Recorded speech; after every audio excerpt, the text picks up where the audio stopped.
acabei de fazer a minha interligação do esgoto. Vixe, interligação? Pra quê, homem? Xiii, vai dar ruim. Sabia que a falta de ligação de esgoto é uma das maiores causas de doenças e poluição? Se não tiver esgoto ligado à Cagesse, o que sai da sua pia e do seu vaso vai largando sujeira e mau cheiro por onde passa. Verifique se a sua rua já tem rede e, se tiver, faça a ligação de esgoto. Esgoto. O trato é ficar ligado. Cagesse e Governo do Ceará.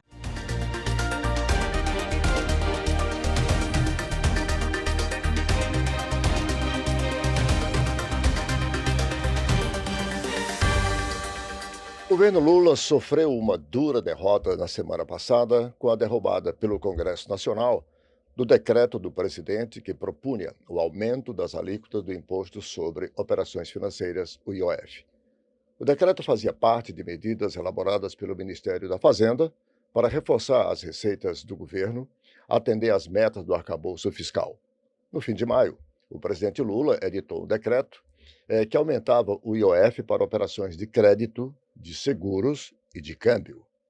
Apontada pelo governo como uma medida importante para promover justiça tributária, o aumento do IOF iria impactar menos de 1% da população brasileira.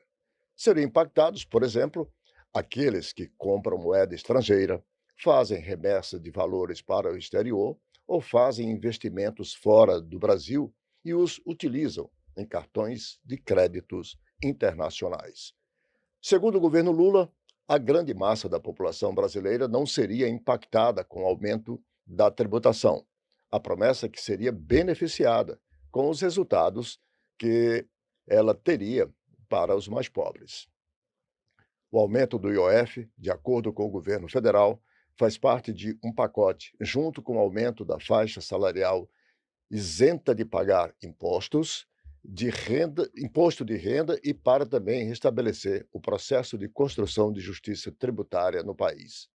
Na última terça-feira, a Advocacia Geral da União, a AGU, protocolou junto ao Supremo Tribunal Federal ação declaratória de inconstitucionalidade para tentar reverter a derrubada do decreto. O argumento da AGU é que o decreto é constitucional, válido e não pode ter sido objeto de decreto legislativo, sustando a sua validade. Para aprofundar o assunto, o Observatório recebe hoje a cientista política Carla Michele, socióloga, que vai discutir conosco, ao lado do também professor, doutor em economia, professor Manso, para nós discutirmos os impactos, não só da derrubada do IOF, mas as relações políticas hoje entre Congresso e governo. Inicialmente, agradecendo a vocês pelas participações. Esse é um lugar de fala. O Observatório tem por objetivo trazer os temas do nosso dia a dia, não só do Ceará, mas do Brasil e, eventualmente, também do mundo, visto que hoje todos e qualquer movimentação na ordem econômica ou política em qualquer parte do mundo tem repercussão direta aqui em nosso país. Portanto, eu quero agradecer imensamente a participação de vocês e, obviamente, como nós estamos diante da doutora Michele, eu vou começar com ela. Tá certo?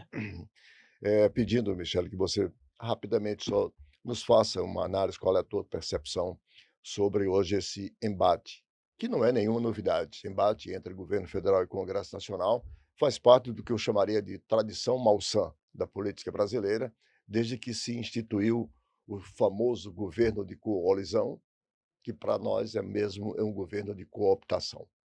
Arnaldo, eu quero agradecer enormemente pelo convite. Você sabe da admiração que eu tenho por seu trabalho, né? Compor essa mesa ao lado do professor Carlos Manso é para mim motivo de muita satisfação. E para falar sobre essa relação complexa entre os poderes executivo e legislativo no Brasil, porque do ponto de vista real nós temos um distanciamento muito grande dessa compreensão de harmonia, né, de um sistema de freios e contrapesos que foi muito bem explanado por Montesquieu, por John Locke. Na prática, há uma relação conflituosa. E aí, há essa situação que diz respeito a orçamento, a medidas que são muitas vezes impopulares, como nós temos aqui o objetivo de discutir essa questão do IOF, São medidas que, obviamente, que vão fazer com que essa relação ela fique ainda mais complexa.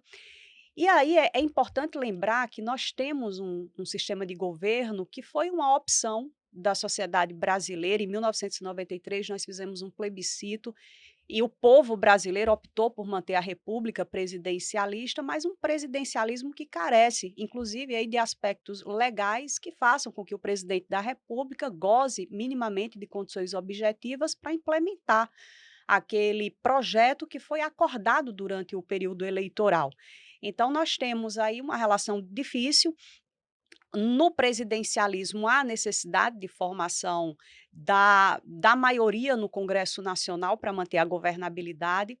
Essa maioria não se forma pela via eleitoral, né? Historicamente, no Brasil, nós temos essa dificuldade, e não é somente na União, nos estados e municípios, isso se repete, até em virtude da dificuldade do eleitor de compreender o quociente eleitoral, né? A nossa cultura política é muito personalista, então dificilmente nós temos eleitores que escolhem partidos políticos, projetos consistentes, e obviamente que o presidente, para manter a governabilidade, precisa formar a maioria no Congresso Nacional.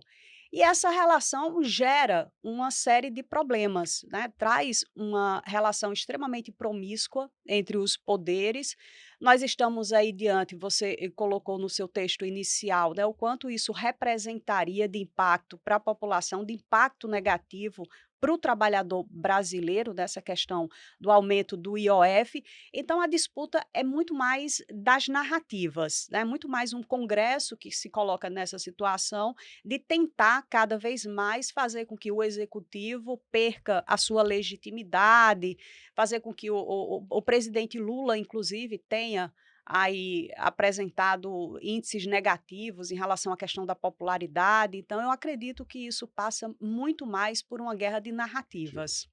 Professor Manso, tem uma coisa que me chama a atenção, para usar a expressão da professora Michele, a construção de uma narrativa, que é o seguinte: o argumento utilizado, especialmente pelo presidente da Câmara e pelo presidente do Senado, a exemplo do Colégio de Líderes, leia aqui, dos partidos de oposição, é que esse IOF impactaria no consumo dos mais pobres.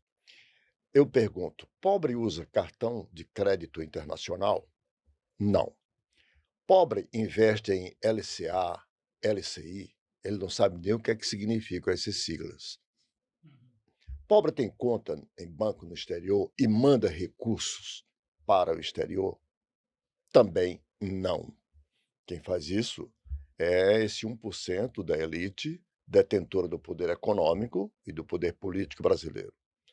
Como se fazer crível um Congresso Nacional que, teoricamente, deveria estar para defender os interesses do país, da maioria, contra-argumentar e derrubar um decreto que questionável até do ponto de vista constitucional, cujo impacto para eles mesmos era de pouco mais de 1% dessa cobrança.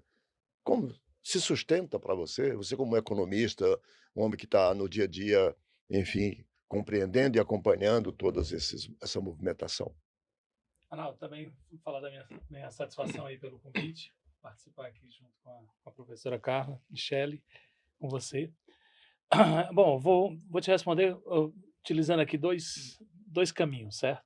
O primeiro caminho, eu concordo plenamente, se é questão constitucional, se é relevante para o cumprimento de meta fiscal, e é relevante, são 20 bilhões aí que vão ser importantes, a gente tem aí uma pancada com precatórios prevista aí para talvez 50 bilhões até 2025, porque a gente nunca sabe quando vai vir, né?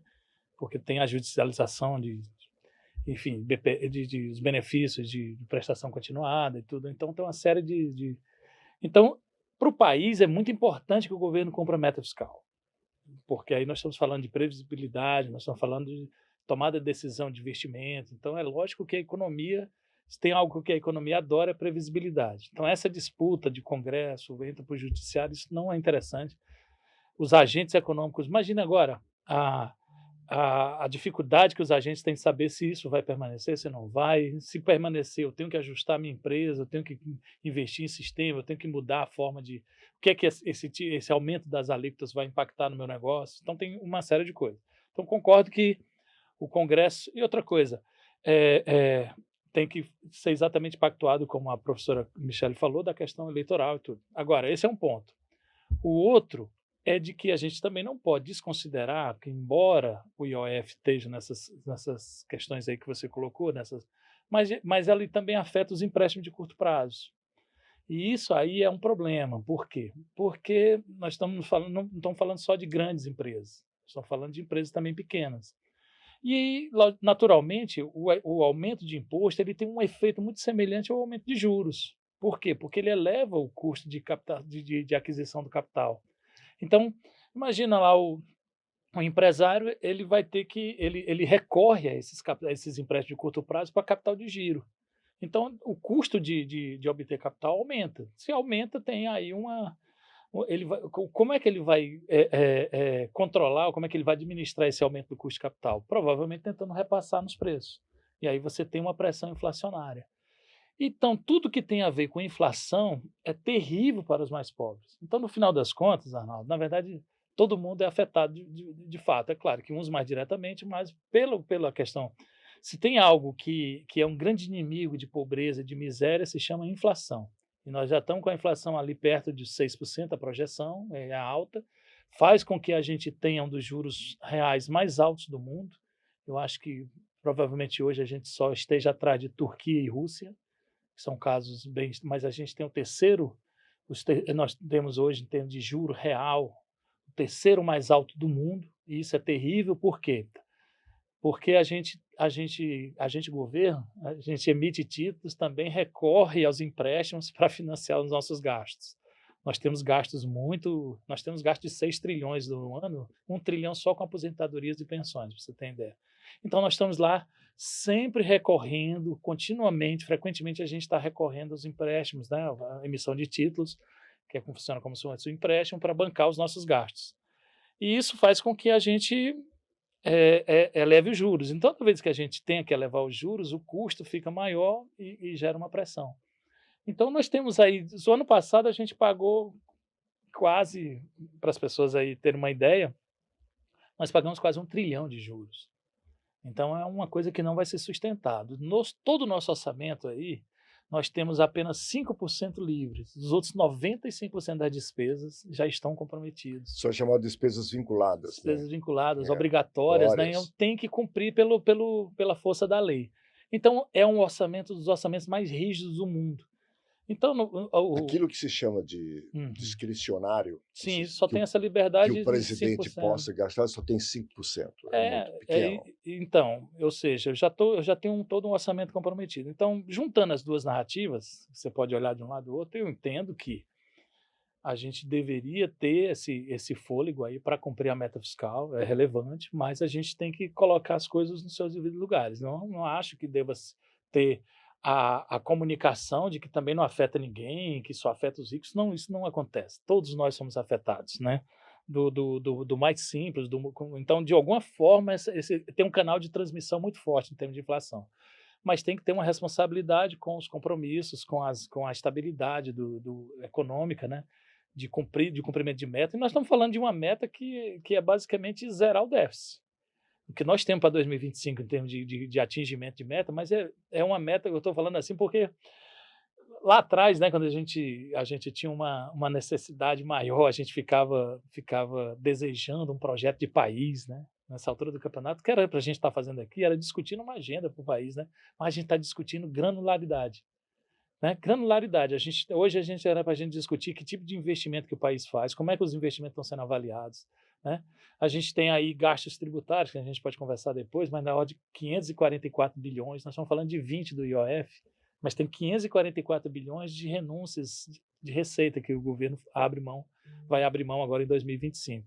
Então nós precisamos entender... Você imagina, isso você está se referindo a não só às isenções, né, como Sim, também todas os subsídios. as desonerações, subsídios, tudo. Subsídios e tudo. Ó, se aumentar uma alíquota de 1% do IOF, sim, dá toda essa confusão toda. E o Congresso anulou, ainda que discutível a constitucionalidade ou não, porque o decreto é atribuição específica do Poder Executivo. Sim, isso Isso para é mim uma está Constituição. claro também. Pois é.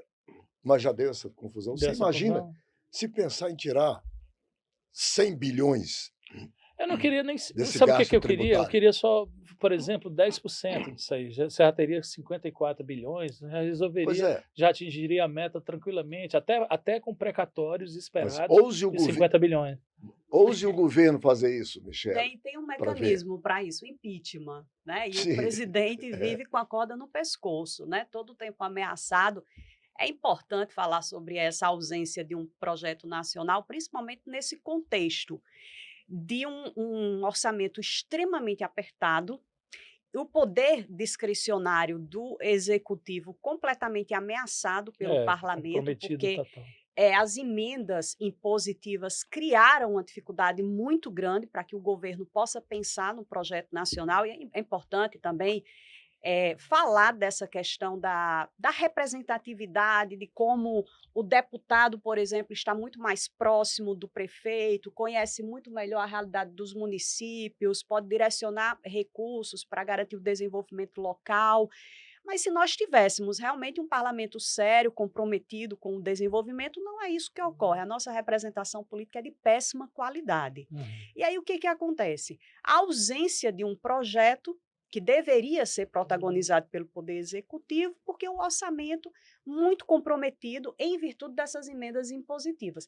É assim, até 2015, nós tínhamos um parlamento refém do presidente da República, que precisa garantir a maioria no Congresso, e o fazia através dessa distribuição, também através dessa distribuição das emendas.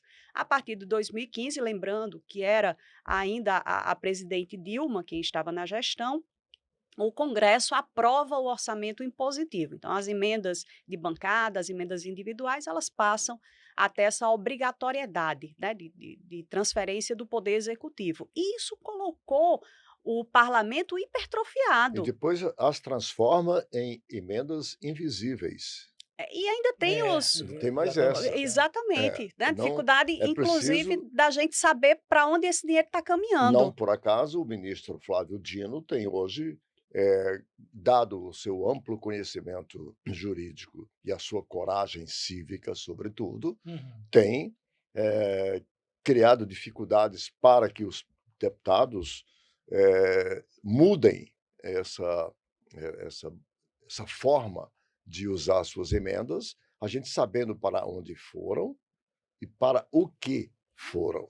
Né? Sim. Porque depois Ainda não se assim, sabe. Arnaldo, ainda assim, elas criam uma dificuldade muito grande no combate à corrupção.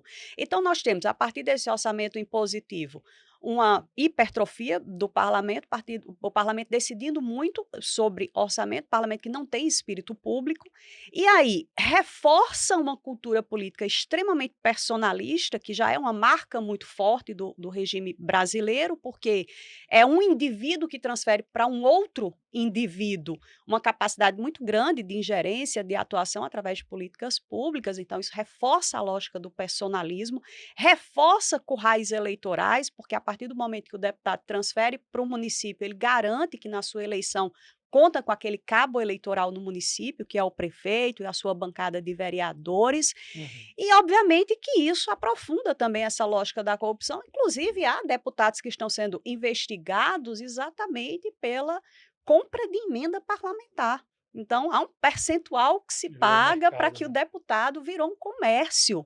Ah, Então, nós temos uma questão muito Aliás, séria aqui que no Ceará, precisa. temos um deputado, né, dado que está em curso, a gente, pelo sigilo dos dados, a gente não pode mencionar, né, as pessoas até que tramitem julgado, mas todos sabem, que está envolvido em pelo menos com 52 municípios, para onde ele mandou emendas nessas características que você acaba de mencionar. Agora, tem trazendo também um pouco mais para a economia, Arnaldo, uma particularidade, uma nuance que eu não comentei nessa questão do IOF, porque aumento de imposto, ele nesse caso, ele também funciona como um choque na oferta. E aí o empresário, logicamente, que ele repensa, poxa, eu tenho um custo aqui, uma elevação do custo de capital, Então, eu tenho que repensar a minha oferta. E isso é um problema na medida em que a gente está com uma economia precisando soltar, porque nós temos uma capacidade instalada hoje disponível. Então, ou seja, a economia está com essa capacidade, só que também temos um problema de demanda e o governo tentou acelerar. A gente está tentando entender a condução da política econômica. O governo tentou acelerar. O que ele fez? Ele aumentou, por exemplo, os recursos do Minha Casa Minha Vida. Prometeu um aumento para o próximo ano, está esperado um aumento no próximo ano do Bolsa Família, né? Que mais? A questão dos consignados, né? Ele modificou, interessante, colocou a questão da liberação dos recursos do FGTS. Tudo isso solta, tudo isso acelera a economia. Mas, por outro lado, essa questão do IOF já vai funcionando no sentido oposto, já é um piso, já é uma... Então, assim, qualquer medida hoje com essa capacidade que a gente tem, a gente qualquer piso no freio aí é um problema, porque a economia não vai crescer, não cresce. Poderia aproveitar o momento de ter o emprego hoje, que a gente tem um nível de desemprego bem mais baixo, mas para tentar acelerar. Por que é importante acelerar? Porque a gente precisa do crescimento para todo o restante. Para bancar esses 6 trilhões de despesas, para bancar essa Previdência, que a gente teve uma reforma, perdeu uma oportunidade de fazer uma grande reforma da Previdência, fez uma reforma que não vai resolver o problema, daqui a pouco a gente vai ter que ajustar de novo algumas coisas, que não vai resolver. Então a gente tem aí e tem uma dívida explodindo, que vai chegar em 100% do PIB em 2030, pelas projeções, e para a gente poder estabilizar essa dívida, a gente precisaria crescer ter 1% a 1,5% de superávit.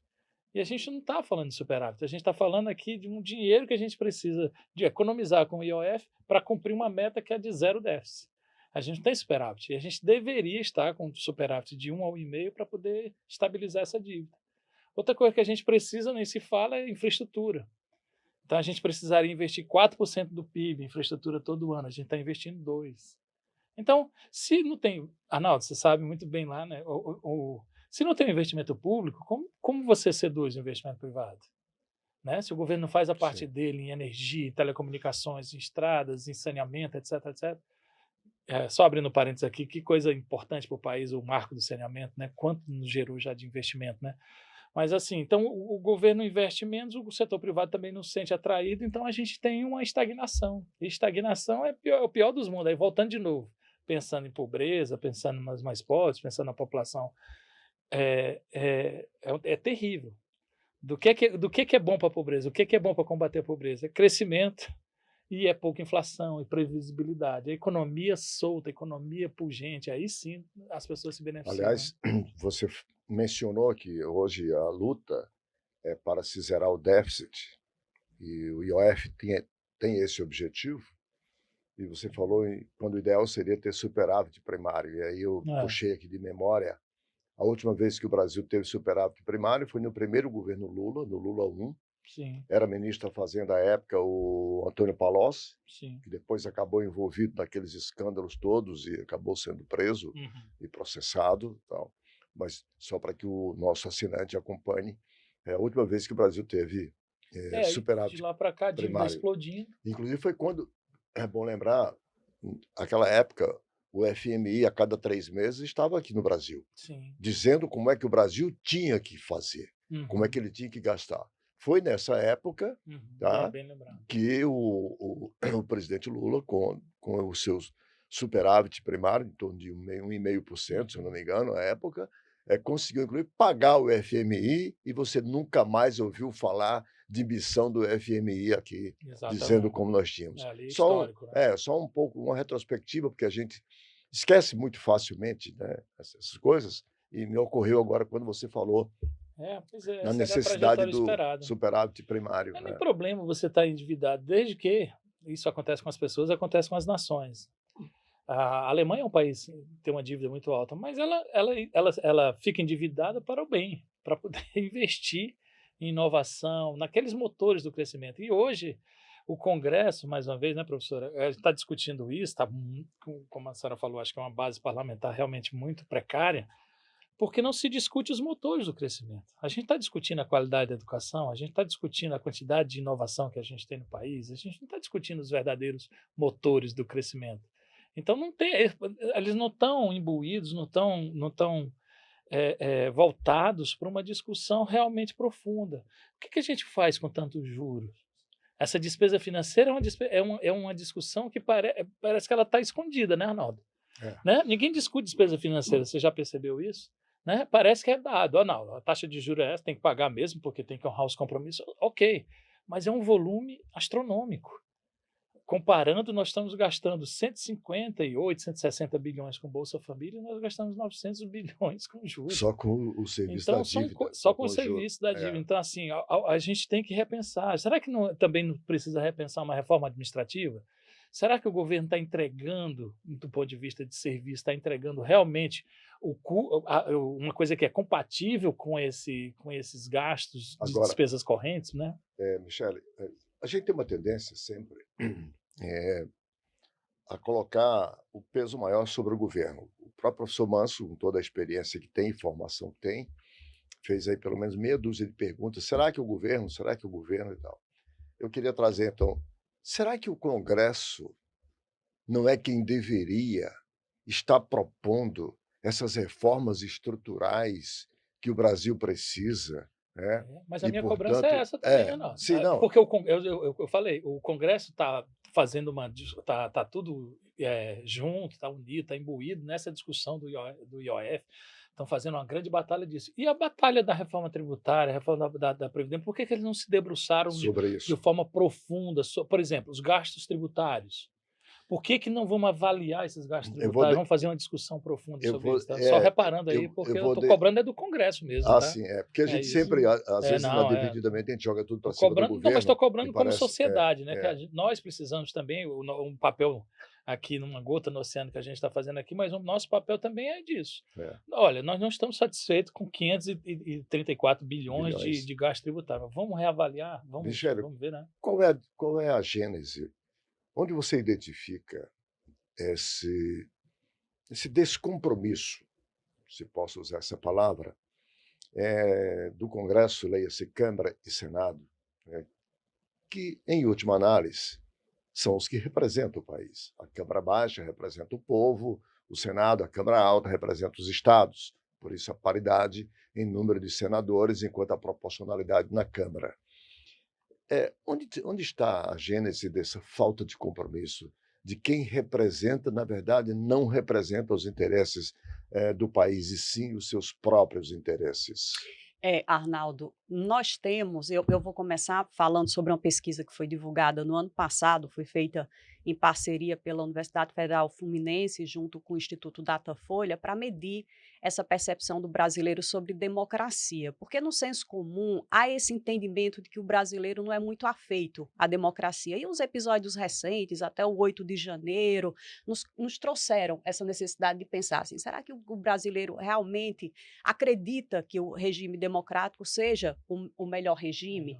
E a pesquisa da Universidade Federal Fluminense constatou que 79% das pessoas entrevistadas acreditam que a democracia é o regime para construir essa sociedade livre, justa e solidária, né? Portanto, o brasileiro se relaciona bem com, pelo menos, o conceito de democracia. O grande problema é que a mesma pesquisa mostrou que 72% dos entrevistados não acreditam na representação.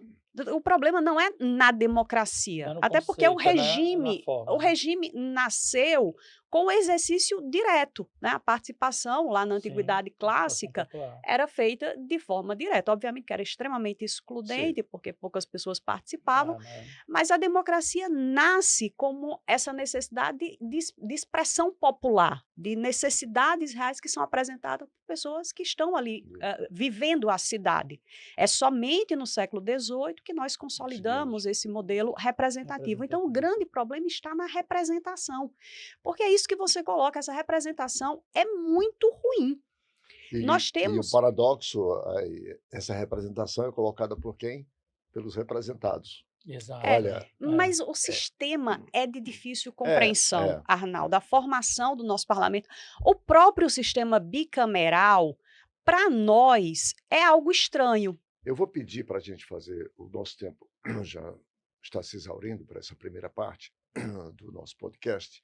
Eu vou pedir para a gente, no segundo momento, discutir essa questão do sistema político bicameral, sistema de representação, né, do país, para depois a gente tratar, Manso, da perspectiva econômica sobre os gastos tributários. Antes, eu queria só, antes de encerrar, lembrar aqui para o nosso assinante que o primeiro sistema do projeto Malha d'Água, aqui nós estamos falando de algo extremamente importante e escasso para o Ceará, iniciou a fase de operação assistida na estação de tratamento de água, a ETA, com captação no açude de Banabuiú.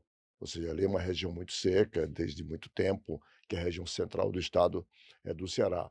Os testes nas adutoras do setor 1, a fase experimental da estação de tratamento de água, segue até julho. Após essa etapa, será possível, então, iniciar o abastecimento dos municípios de Banabuiú, Jaguaretama, Solonópolis, além dos distritos de Laranjeiras, em Banabuiú, e Cangati, em Solonópolis. Veja bem, nós estamos discutindo macroeconomia, representação política, e nós ainda sofremos escassez do que é primordial para a sobrevivência, né, que é a água. Felizmente, a CAGES está cuidando, né, dessa parte, a gente tem avançado bastante ao lado do saneamento. Eu vou fazer um rápido intervalo, quando voltarmos, vamos sequenciar essa discussão.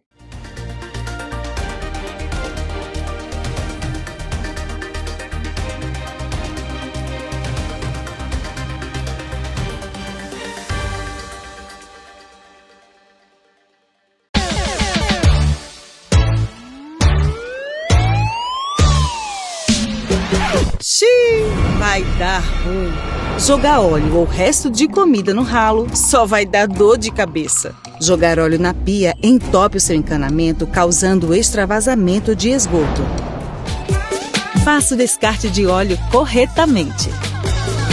Esgoto. O trato é ficar ligado. CAGES e Governo do Ceará.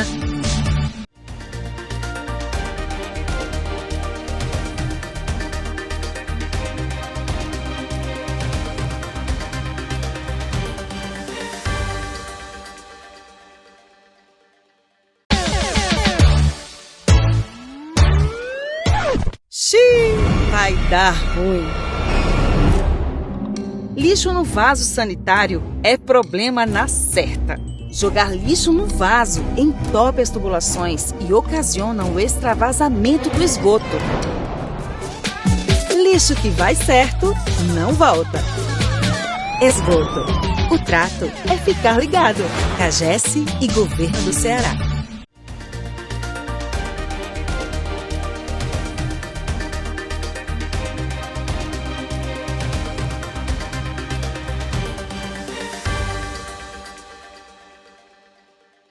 Estamos de volta com o nosso observatório, hoje conversando aqui com a professora Carla Michele, cientista política, socióloga, o professor doutor Carlos Manso, em economia, discutindo aqui IOF, relações governo-congresso, economia, enfim, gastos tributários. Nós encerramos o primeiro bloco, onde, Michele, você falava, eu tinha lhe perguntado sobre qual a gênese dessa falta de compromisso, que é histórica, a extensão da história. Nós nunca tivemos um Congresso Nacional efetivamente comprometido com os interesses maiores do país, né? Também é preciso dizer que nós não temos uma cultura muito longeva de democracia, é preciso que se diga isto, né?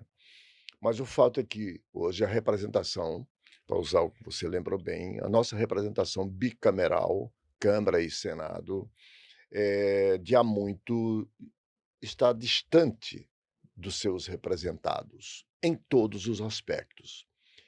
O IOF ele é emblemático, do meu ponto de vista, a rejeição do IOF, porque, primeiro, deixou que se mantivesse essa tradição malsã em que a elite econômica não paga tributo, usurpou competências de um outro poder, no caso, o Poder Executivo, constitucionalmente é por esse o questionamento, e mais do que isso, usa uma argumentação que ela é uma narrativa, para usar a sua expressão, que não corresponde efetivamente à verdade dos fatos. Paradoxalmente, essa representação é escolhida por quem? Pela população, pelos que deveriam ser representados. Olha aí o paradoxo. Então, vamos retomar esse teu raciocínio?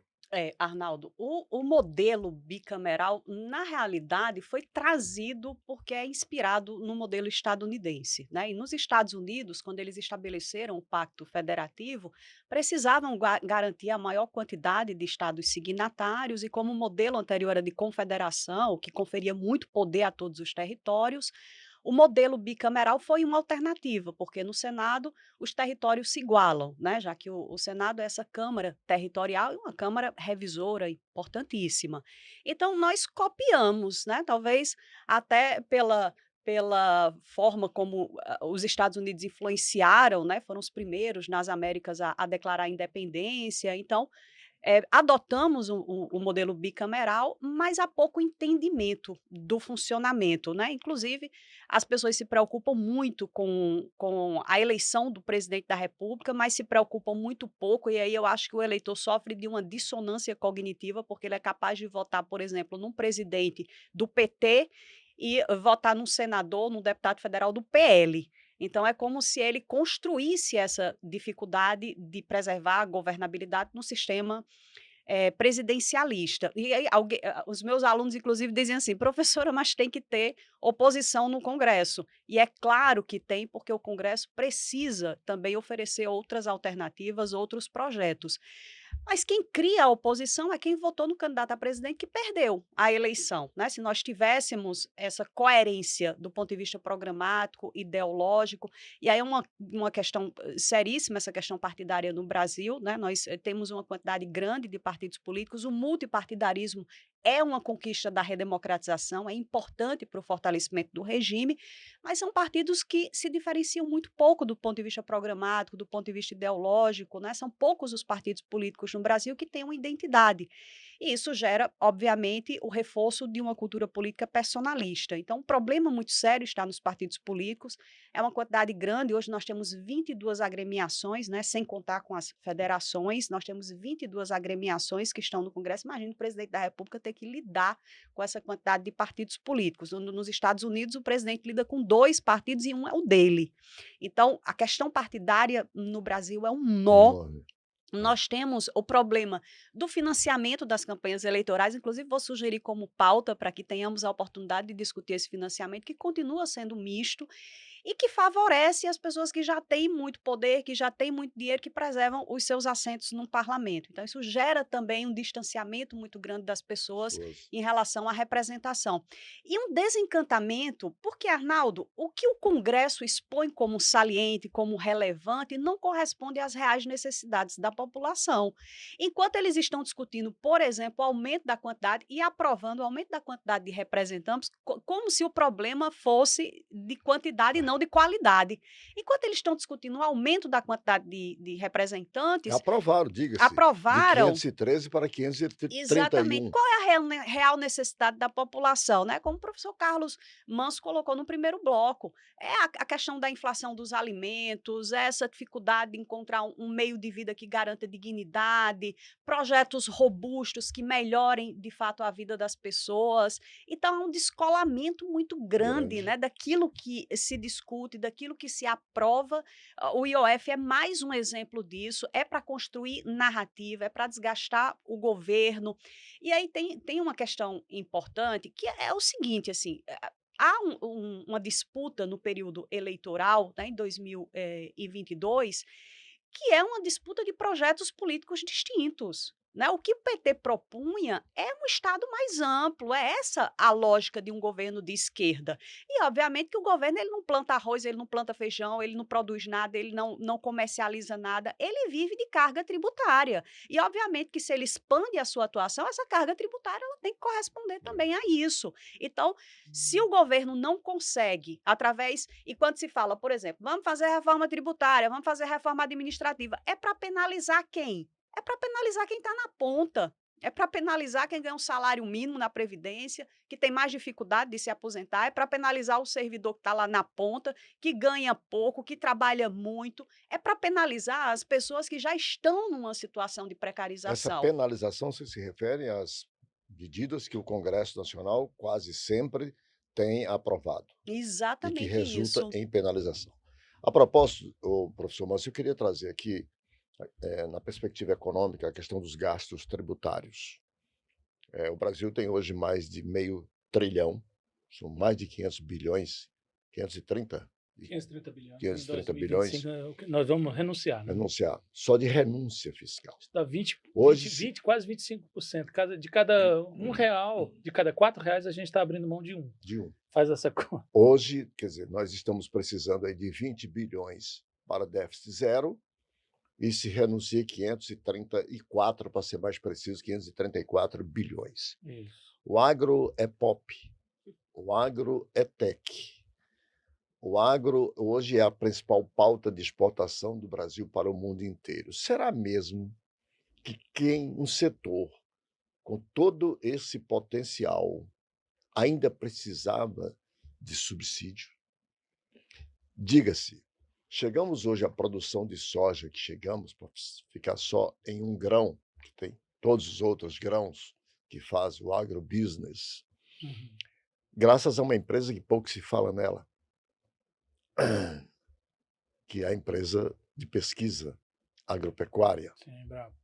a Embrapa, cujas pesquisas científicas foram financiadas com os recursos do Tesouro, para que hoje os senhores do agrobusiness fossem o que são. Será mesmo que ainda precisa se destinar? São 380 bi só para este setor. Então, aí essa é mais uma... Porque assim, a gente fala do conceito, mas aí vem um camarada, um ator, e distorce completamente as finalidades. Então, por exemplo, tinha que rediscutir mesmo a questão do número de deputados. Claro, por quê? Porque está previsto pelo censo. Então, tem estado, por exemplo, como Pará, como Ceará, que deveriam ter mais deputados, porque a população cresceu. O Ceará ganha uma vaga. Deveria ter nessa ganho duas, eu mudança. acho, pela conta lá. Mas o problema é o seguinte, se parte de uma coisa que é legítima, mas distorce. Qual é a distorção que tem nessa questão do número de deputados, por exemplo? É a questão de não ter simplesmente redistribuído. Exatamente. Uma Era redistribuição simplesmente fazer resolveria isso. o problema. Então, o Pará ganharia mais, o outro perderia, mas ninguém quer perder. Por que reforma tributária penaliza, como a professora falou? Porque ninguém quer perder. Mas você concorda que uma reforma tributária que ataque o andar de cima seria extremamente válida para o país? E quem aprova atacar o andar de cima? Pois é, esse é que, mas aí a culpabilidade total aí reside nos atores, não no conceito. Você precisa de uma reforma de previdência? Precisa. Você precisa de mais gente contribuindo. As contribuições não são suficientes. Esse negócio vai estourar de novo. Aí faz uma reforma da Previdência, quem é que penaliza? Penaliza lá o trabalhador que tem que trabalhar mais tempo, que vai ter... Enfim, essa questão dos salários. Ninguém quer, obviamente, seria uma insensatez, uma maluquice, uma insanidade, você penalizar servidores públicos com alta produtividade, que entregam um bom serviço. Mas será que todos entregam? Será que não é importante fazer um olhar, uma avaliação sobre isso? Será que nós não temos distorções grandes de salário? Será que nós temos corporativismo? Então, entende? Algumas carreiras aí não estão sobremaneira a questão desses salários. Será que a gente está entregando realmente em termos de serviço a qualidade? Aí, essa discussão vale do mesmo modo para os gastos tributários. Nós não vamos penalizar nem satanizar os gastos tributários, que são coisas importantes. Para só fazer uma analogia, nós gastamos aqui, arredondando, 5% do nosso PIB com gastos tributários. Né? Nós temos aí 5% de gastos tributários. Os Estados Unidos têm 6%, a Austrália tem 7%. Então, Mas não veja então, a diferença não do é... Brasil para os Estados Unidos. eu estou só a gente colocando tem aqui... 5, os Estados Unidos só tem 6. Então, eles têm 6% do PIB deles, né? Eu estou dizendo, proporcionalmente, a gente não está num mundo maluco, não é uma distorção grande, 5% do PIB. Não, não é isso. O problema não é esse. O problema não é a quantidade. O problema é a qualidade do gasto. Porque o gasto tributário é para utilizar em quê? Peraí, eu tenho um setor ali que ele tem um potencial incrível, etc., etc., que ele poderia ser beneficiado se eu fizesse um gasto específico para melhorar a produtividade daquele segmento como um todo. Opa, interessante. Vale a pena subsidiar umas telecomunicações de uns setores emergentes aí, digitais. Opa, interessante. Por que a gente pode subsidiar os custos que eles têm por algum tempo, etc. Isso aí todo mundo faz. Por que eu não posso, já que eu estou taxando, eu estou com uma tributação para um determinado segmento da população, mas eu não estou entregando o serviço, por que eu não posso reduzir a tributação sobre aquelas pessoas? Opa, interessa. Isso é gasto tributário também. Sim. Então, ou seja, eu estou aqui, o setor precisa de um fôlego para alguma coisa. Então está lá, por 6 meses vou fazer uma... Ok, tudo isso é possível, desde que se observem os resultados. Veja se não está causando distorções sérias à economia. Então, por exemplo, você tem um modelo como a Zona Franca de Manaus, que é responsável hoje por existir Manaus, a gente não tem que ter essa consciência disso. Mas quais são as distorções que esse modelo tem causado? Porque é um modelo que faz produção local. É uma produção que ela vaza, ela é para atender uma demanda interna. Então, isso provoca quantas distorções? Então, se eu estou fabricando num determinado local um produto, o outro lá, Zona Franca, está fazendo o mesmo produto incentivado. Quem é que... Aí distorceu já a concorrência. Isso é ruim para o consumidor. Isso é ruim para todo mundo. Então, essas distorções, essas coisas não são avaliadas. Então, falta um arcabouço, no caso dos gastos tributários, a grande demanda é um arcabouço que diga quem é que controla esses gastos tributários, como eles são avaliados, qual foi a metodologia escolhida para avaliação, de que tempos em tempos eles são avaliados. Então, são questões muito simples, mas altamente difíceis de serem implementadas no Brasil, algumas coisas que são óbvias. A lei de responsabilidade fiscal veio como um arcabouço interessante porque ela determinou os limites, etc. Falta alguma coisa do ponto de vista dos gastos. E digamos assim, 5% do PIB, nós estamos falando de 544 bilhões, que são extremamente relevantes, você concorda? E você imagina se a gente tivesse 10% desse agora, a gente não estaria discutindo, por exemplo, o IOF. O IOF nem passaria lá, eu nem precisaria ter um aumento de tributo, que é uma coisa Ou indesejada. seja, se o Congresso fizesse um desmame hoje de 10% somente desses gastos tributários, dessas isenções, dessas renúncias fiscais, desses incentivos, subsídios para setores que já estão muito bem obrigados. Pois é, poderia ser feita uma avaliação, saber onde eu posso cortar. Pois é. Eu posso manter aquelas desonerações importantes, mas eu posso cortar aquelas que são ineficientes. Mas eu preciso só estudar, porque o problema, a gente volta a dizer de novo, é uma falta de vontade de ir na profundidade do que os temas exigem.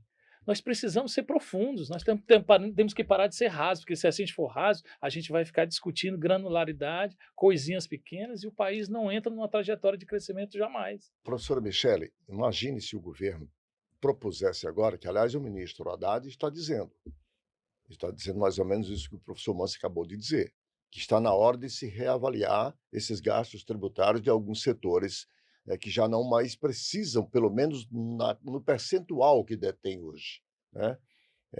O agronegócios é um desses, que vai tão bem que já poderia muito bem abrir mão hoje do setor. Agora imagina, a maior bancada no Congresso Nacional é a bancada ruralista, hoje, numericamente. Né? Você imagina tirar 30 bilhões dos 380 que eles recebem hoje, tinha alguma possibilidade de ser aprovado? É muito difícil, Arnaldo, inclusive porque assim, o governo está sangrando, né? E aí nós estamos aí entrando no ano eleitoral, o governo precisa reverter esses índices de popularidade muito baixos.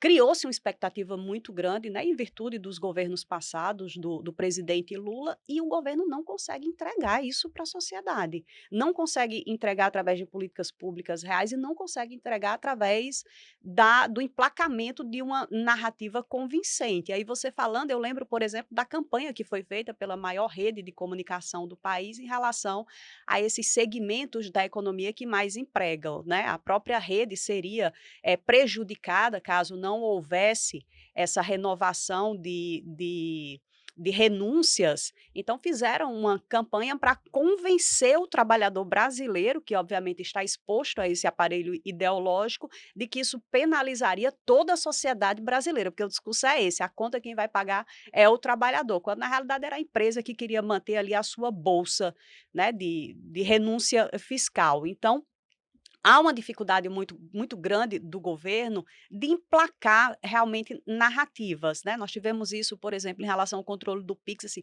a quem afetaria aquilo ali? Mas ficou todo mundo apavorado, o trabalhador apavorado, porque tem transações ali muito pequenas, mas já achando que isso poderia levar a uma taxação.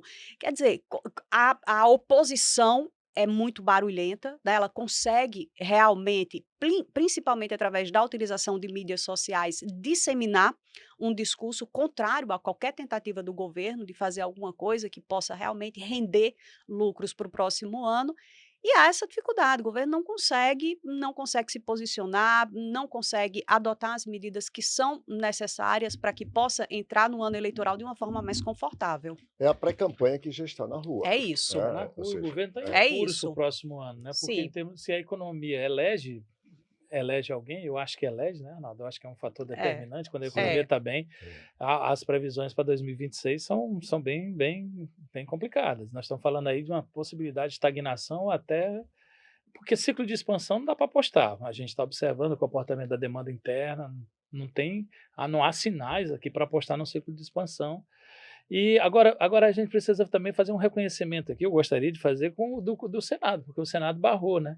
Porque os deputados agora seriam 64 milhões a mais por ano, né? E foi barrado, né, Arnaldo? Foi. O Senado exigiu que não tivesse aumento real de despesa com esse aumento de deputados, né? Do aumento de parlamentares, né? Isso. Parlamentar custa mais de... A última conta que eu tinha visto foi em 2000, faz tempo já, uns 3 anos, mas era de um estudo até de um professor da UNB, ele tinha feito da ordem de 25 milhões por ano um parlamentar.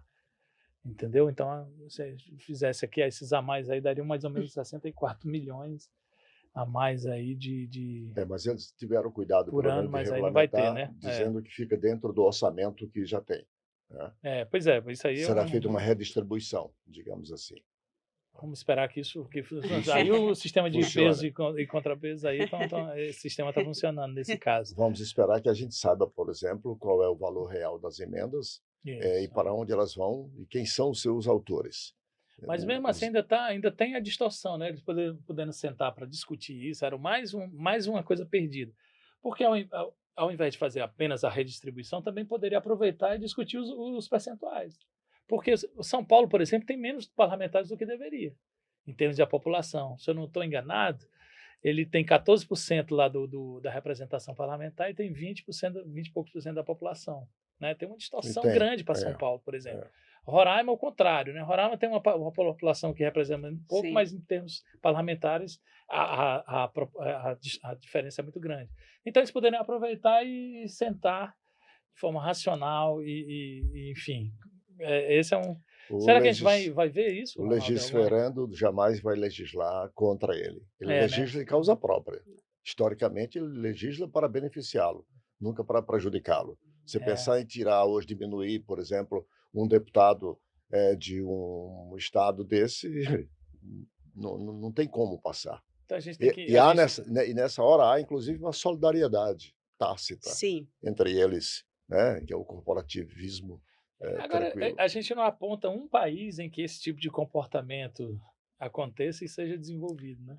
Nas democracias. Não tem um país que seja corrupto, que trabalhe dessa forma com interesse mesquinho, interesse próprio e que seja desenvolvido. Então, continuar com esse comportamento, a gente vai continuar falando aqui da dificuldade econômica, do crescimento. Gelo. E nós estamos comemorando esse ano o PIB crescer 2%. Graças a Deus que ele vai crescer 2%. Você imagina nesse cenário uma recessão agora?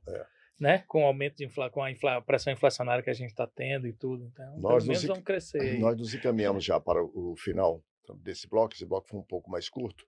Antes de eu pedir que vocês façam as considerações finais, deixa eu só dar uma informação aqui para o nosso assinante, que é importante. A CAGES tornou-se a primeira companhia de saneamento do Brasil a conquistar a certificação Lixo Zero em uma das suas obras. O reconhecimento foi concedido pelo Instituto Lixo Zero do Brasil neste mês de junho, a partir da avaliação das práticas sustentáveis de gerenciamento de resíduos sólidos adotados nas obras de saneamento, enfim, de expansão de rede, de manutenção que a companhia faz. A companhia trabalha hoje já com o chamado MND, que é um método não destrutivo. esse trabalho com o método não destrutivo, que é aquele de não quebrar mais as ruas para fazer as grandes intervenções no subsolo. Isso, obviamente, que elimina muito os resíduos sólidos, porque hoje abre-se um buraco no início e no final da avenida e os robôs fazem todo o trabalho de manutenção das redes ou de instalação de novas redes. E o próprio Isso. revestimento dessas, Isso. que vai durar muito mais tempo, Muito né? mais Vai tempo. ficar bem menos vulnerável do que... Bom, A beira-mar aqui de Fortaleza foi feito o serviço, alguns anos depois já tinha... Não era isso? Não foi? isso, Com aquela outra exato. tecnologia. Michele, nós estamos nos encaminhando para o final do programa. Eu queria, então, as suas considerações finais e também do professor Manso, sobre a perspectiva que nós temos diante aí da iminência de mais uma sucessão presidencial e essas dificuldades todas de relações entre Congresso. A coisa chegou a tal ponto que ontem 2 líderes falaram que a atitude do governo de recorrer ao Supremo Tribunal Federal por indicação da CGU, que fez um amplo e profundo estudo jurídico para demonstrar a inconstitucionalidade da medida, isso só ia agravar as relações entre o Poder Executivo e o Poder Legislativo e o próprio Judiciário se cassar a decisão do decreto legislativo. Veja bem. É um desafio, porque, Arnaldo, se o governo tivesse bons índices de popularidade, talvez tivesse também uma melhor condição, né, de, inclusive, judicializar essa questão, porque é prerrogativa do sistema, mas é assim, nós sempre estamos tentando, eu estava lembrando aqui da discussão nos anos 40 também, né, da necessidade de criar elementos para garantir que o sistema presidencialista possa, de fato, dar esse poder de manobra ao presidente da República. Tivemos essa discussão nos anos 40, né, quando da Constituinte, tivemos essa discussão nos anos 60, com a renúncia de Jânio Quadros e a posse de João Goulart como uma espécie de chefe de Estado, né, porque não tinha capacidade também de intervir, né, quando foi implementado o parlamentarismo no Brasil, um parlamentarismo atravessado. Então, mais uma vez, o debate que se coloca, como nós não temos a construção de um projeto de país, de um projeto nacional, nós ficamos trabalhando essas questões ali no varejo e não resolvemos essas graves questões. Professor Manso, do ponto de vista econômico, para onde vai o Brasil? A gente sabe, primeiro, essa discussão no Congresso não é o IOF. Nós sabemos disso, né? Isso aí, obviamente, que tem que ficar claro que não é o IOF que está em discussão, pelo amor de Deus. Se tivesse... inclusive, saiu uma pesquisa dizendo que a população, 76% são contrários ao IOF, ao aumento do IOF. Né? Ninguém gosta de aumento de imposto, principalmente pelo que é entregue, né? Mas aí a manipulação também que foi feita. Sim, mas eu estou falando assim, mas aí o Congresso se arvora disso também, que tem uma impopularidade da medida e com base em outros interesses, ele estava... A gente tem uma narrativa, assim, de que algumas coisas a gente pode comemorar. Por exemplo, nós tivemos agora, em 2024, o melhor nível de investimento. Eu sei que é pouquinho, é 1,17% do PIB, mas é o melhor nível de investimento dos municípios dos últimos 10 anos. 10 anos. Nós temos a melhor fase do pleno emprego da série histórica desde 2012 até aqui. E tem muito saneamento aí, muita questão hídrica, né? Então isso é bem importante aí para os municípios, né? Eu sei que é uma coisa básica, mas ainda era o histórico, então o marco do saneamento ajudou bastante nisso. Temos outras coisas para comemorar. Nós temos agora, de novo, um cumprimento de meta, que eu acredito que vai acontecer, né? Essa medida do IOF, eu acho que é a perspectiva de que realmente o governo consiga derrubar esse veto. Vamos atingir a meta, mais uma vez, o que é importante, é mais uma meta fiscal. Eu sei que é uma metazinha fraquinha, é o que a gente pode, mas é importante cumprir. É o possível. É importante cumprir, né? A inflação assusta, mas ali está no centro, ali está por volta da meta. Temos um crescimento esse ano, mais, né, um crescimento ali por volta de 2%. Então, essas coisas são o copo meio cheio, né? O copo meio vazio é o desperdício que a gente está tendo da nossa capacidade, que está disponível, e era uma hora de dar uma acelerada, de provocar, de ter ações assim que realmente provocassem uma efervescência na economia. Você se refere à capacidade ociosa da nossa indústria, a capacidade por exemplo, hoje da indústria, capacidade de tudo, né? A gente tem capital físico, tem capital humano, quer dizer, tem disponibilidade de pessoas. E nós estamos desperdiçando Sabe. aqui que a gente poderia pisar no acelerador com algumas medidas, mas infelizmente o nosso orçamento muito rígido, as nossas despesas muito elevadas acabam dando pouco espaço de manobra aí, mas Com esse é o essas copo meio colo vazio. Bom, nós já estamos nos encaminhando para o final desse bloco, do observatório. Eu queria aqui dar mais uma informação que eu julgo importante, afinal trata-se de uma companhia cearense.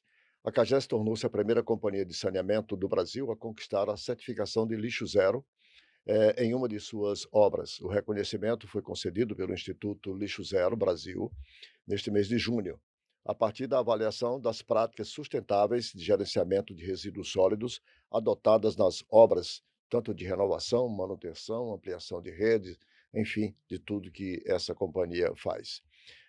O observatório de hoje, se não me engano, a nossa 13ª edição, encerra por aqui, pedindo ao nosso assinante que se inscreva em nosso canal, deixe lá o seu like, toque lá o sininho para que você receba as suas notificações todas, para que nós possamos levar esses conteúdos que aqui fazemos com muito esmero ao maior número possível de pessoas. Conversamos hoje com a cientista política e socióloga, a professora Carla Micheli, e com o professor Carlos Manso, doutor em economia, discutindo a política e a economia do Brasil. O nosso convite para você, assinante, para a nossa próxima edição do Observatório. Até lá.